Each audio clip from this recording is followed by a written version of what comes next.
আসসালামু আলাইকুম। কেমন আছেন সবাই? আশা করি আলহামদুলিল্লাহ অনেক ভালো আছেন। আমি মোহাম্মদ বাদল প্রতিদিনের মতো আবার চলে আসলাম চমৎকার জয়পুরি প্যাটেল থ্রি পিস নিয়ে।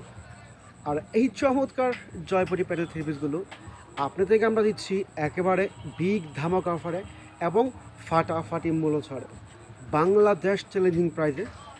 বাংলাদেশের 64 জেলা এগুলো খুচরা এবং পাইকারি দেওয়া হচ্ছে। যারা এগুলো খুচরা এবং পাইকারি নেবেন অবশ্যই আমাদের স্ক্রিন দেওয়া নাম্বারে যোগাযোগ করবেন। আমরা খুচরা প্লাস পাইকারি দামটা আপনাদেরকে বলে দিব। খুচরা দাম হচ্ছে মাত্র 550, মাত্র 550। ক্যাশ অন ডেলিভারি দিচ্ছি। যার যে কার্ডটা ভালো লাগবে স্ক্রিনশট দিয়ে আমাদের হোয়াটসঅ্যাপ এবং নাম্বারে যোগাযোগ করবেন। আর যারা পাইকারি নেবেন অবশ্যই আমাদের নাম্বার দেওয়া স্ক্রিন দেওয়া নাম্বারে যোগাযোগ করবেন, আমরা পাইকারিটা বলে দেবো। 64 জেলায় এগুলো পাইকারি দেওয়া হচ্ছে। এই চমৎকার জয়পুরি প্যারেল থ্রি পিসগুলো একেবারে বিগ ধামাকা করে দিচ্ছি। Latest design, latest collection, best quality.